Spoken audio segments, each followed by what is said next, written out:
Hey BookTube, here's the 10 things I've learned in 25 years tag. I got my ticket for the long way round. I'm Jen and I talk about audiobooks, and today I want to do an original tag that I came up with because I recently watched a tag. It's the 25 things about me tag, and it goes around YouTube on a broad scale. I'm not just BookTube, but a lot of BookTubers do it. Just, here's a way to get to know me. And I've done the tag. I did it a long time ago, but I started thinking about it and I thought, there are some of us on BookTube who are older than the young crowd. And I thought, I should do a tag that is 10 things that I've learned in the past 25 years. Just random things, bookish or otherwise.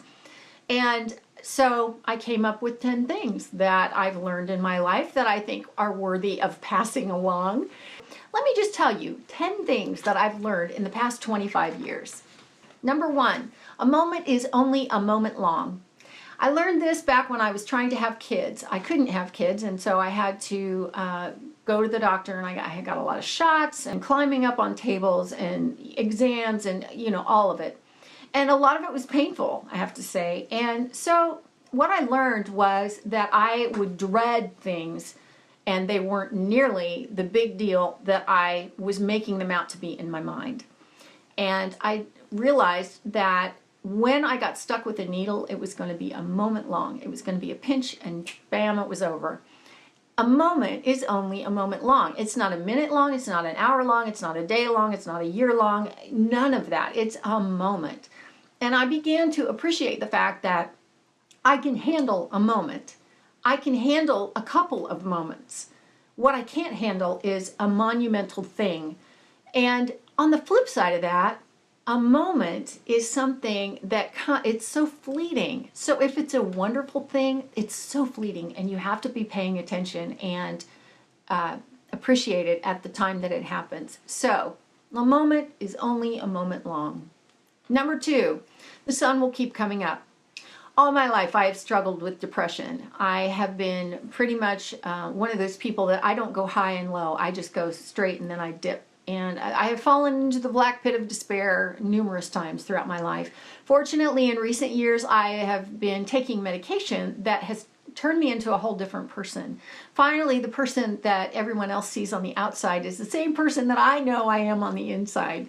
So that said, there were times when I would fall into the black pit of despair, and it really is like falling down a well. You can't get out. No amount of giving yourself a pep talk and comparing yourself to the other people who have it worse off than you helps. None of it helps, because it's not something you can talk yourself out of. It's a brain chemistry thing. And some of us, our brain just doesn't work the way everybody else's does. So my life hasn't been horrible. It hasn't been terribly easy either. But thank God for medication. And also the fact that the sun keeps coming up. There were days that I just wanted to die. I wanted to just not have to deal with the next day, but the sun would keep coming up. And the thing about that is that it's a fresh start. Every day you get a blank slate, and it's like, wow. That really helped me through some really hard times. The sun will keep coming up. Number 3, it's okay to figure it out as you go. Back when I was a young mom, all the young moms around me were all going, oh, I read this book, and I read this book, and I noticed this thing, and I watched this video, and I'd think, am I a terrible parent because I'm not doing any of that? Because I just figured, I'll figure it out as I go along, and that's okay. You don't have to be intimidated by everybody else around you that's reading all the books and getting all the information and apparently is doing it all right. Whatever. You can figure it out by yourself much of the time and be no worse for it. Yeah, people make a big deal out of getting all the information and knowing all there is to know about a thing. When it comes to things like parenting or, growing up, there is no one way to do it. So if you want to figure it out as you go along, that's perfectly okay. Number 4, looking forward is way better than looking back. There are times in my life now that I have bad memory after bad memory after bad memory pop up, and I am reminded of those things. And I have to literally say out loud, stop it. Looking forward is going to do you a whole lot more good than looking back. Looking back, the only thing it's good for is to learn. And that's it. And to know, oh, that thing that I did, oh, I'm never going to do that again. I learned from that. And now look forward. Look forward, move forward. You cannot go back in time. Unfortunately, all the sci-fi and fantasy books can do it, but we can't. And so you're moving one direction. You're moving forward. So make yourself look that way. It will do you a whole lot more good. Number 5, along with you can figure it out as you go along, it's okay if you don't know how to do it. It's okay to admit that. It's also okay if you don't feel like doing it. There's stuff in my life that I just have no desire to do, or I'm really bad at, and I have no problem admitting that. I can decorate your house all day long. I can paint your walls and give you a new kitchen. But do you think I can grow something in a garden? Oh, heck no. I can't do that to save my life.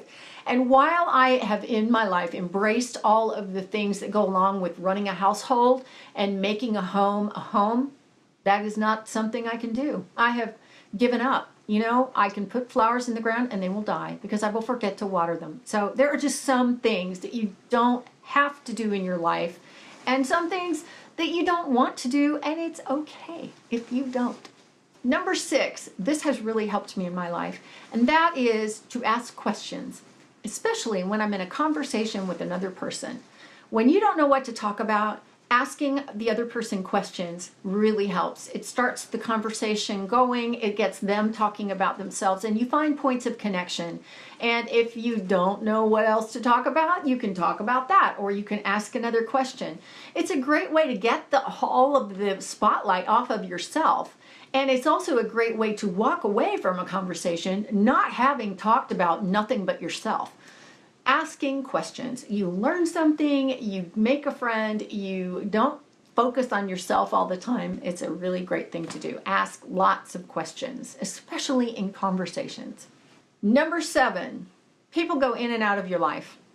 They do. It's inevitable. You know, you think about someone that you knew and the timing was off and you just didn't ever get to develop a relationship with that person. Maybe somebody else did. They know them and you know them as a passing acquaintance, but you never got to develop that relationship. It's not because you didn't try. It's not because there's something wrong with you. You didn't fail. People go in and out of your life. That's just how it works.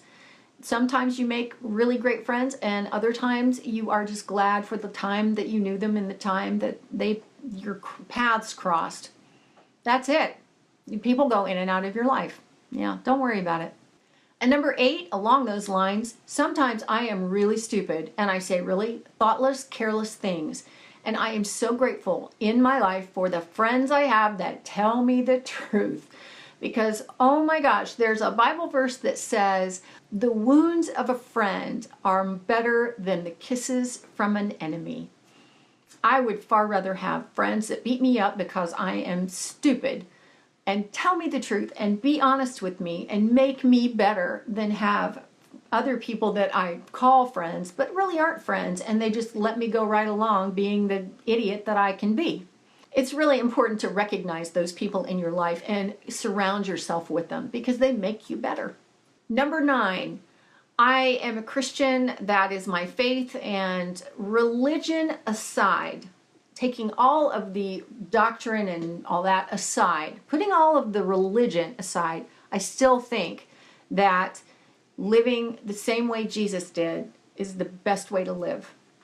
Even if none of it is true, it doesn't matter. That's still the best way to live. Loving God, loving others, forgiving people. Don't carry grudges. Be like Him. That's really just the best way to live. Now, maybe there are other, like I say, taking all the religion out of it. If there are other religious figures that were like Him, I don't know. I've not done in-depth looks at other religions, but I can tell you that's the best way to live. Even if it's not true, when you get to the end of your life, if that's the way you've lived a good life. And number 10, there is a quote that I love, my favorite quote of all time, and it is from a song that was written by a friend of mine. His name is Rich Mullins, and the song is Here in America. And the quote is, so much beauty around me and just 2 eyes to see, and everywhere I go, I'm looking. I love that. I wish I had more eyes to read more books, more eyes to see the beauty in nature and the created things around me, the art that people do, that they create. I wish I had more eyes. I wish I had more ears. I wish I had more hands so I could take it all in and experience it all, because there's so much around me. I love that quote, and I love the idea that I can't ever experience it all or get enough. Wonderful quote.